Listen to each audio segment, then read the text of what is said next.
When Andy repositioned me on his lap, I became overwhelmingly aware of a very warm feeling right in the crack of my backside. It felt like, well, to be honest, Alvin, I didn't then nor do I now know how best to describe it. I nodded understandingly to Meek. It was of course Andy's very erect penis which was lying flat between my cheeks.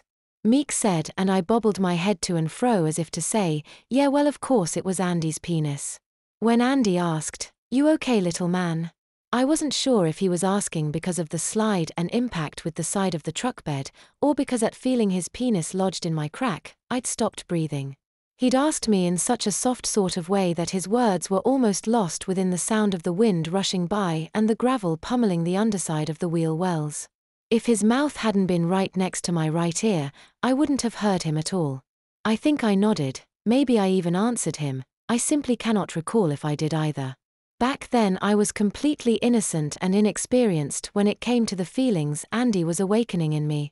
His hands continued to massage and explore the front of my body.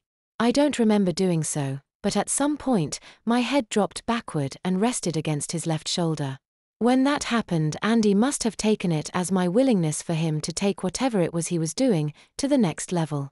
He slid both of his hands down my torso, over my belly button, and hooked both thumbs under the front of my pants.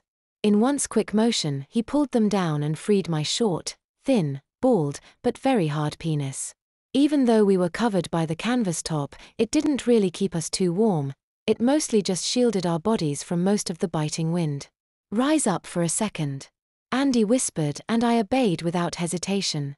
He then pushed my pants all the way down to my knees, and then leaned back while placing a hand to my chest to draw me back with him. His left hand was kneading my left thigh and moving inward as his right hand, slowly rubbing in small circles, went lower and lower and lower until Meek paused and poked the fire with a crooked stick. "Until what?" I exclaimed with effervescent gusto. Meek exhaled amusedly as he said. I gasped when Andy's hand momentarily brushed past my blood-engorged penis head. Andy sensed my gasp and said into my ear, "It's all right, little man." His right hand continued down to my right inner thigh, his left hand lifted up and came to rest directly over top my little rod and jellybean-sized balls. His hands were cooler than my privates and made me gasp again as he fondled my small balls, which were encased in a tightly shrunken sack due to how cold I was. With just his index finger and thumb, he took hold of my tiny penis at the base and slid them up to the head. Man, that tickled and felt amazing all at the same time. He did that for a minute or two, and to be honest, I sort of left this planet for a while. I was lost in the most amazing feelings.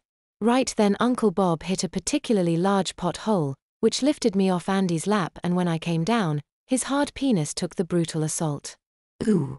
I cried out at Meek's description and squirmed a bit with sympathetic groin pain. "Yeah, tell me about it," Meek said. Andy cried out too and said, "Ah shit, that hurt." The pothole had not just caused me to crash back onto Andy, but also caused my mind to crash back to planet Earth. Meek told me. "Was he all right?" I asked Meek. "That's what I asked Andy. I mean, if he was all right." Meek said. "What did he say? Did you break his penis forever?" I asked. Meek thought that was funny and laughed as he told me that Andy had whimpered, "Just give me a second." I was still sitting on him and he was holding me tighter than ever. It was then that I had an idea. I had a completely foreign, completely brand new idea. Meek said. "What was that?" I asked. Well, without asking if it was all right to do so, I slid myself off his lap and down beside him while making sure the two of us stayed covered. I then reached out and wrapped my left hand around the shaft of his penis. "Really?" I said with surprise.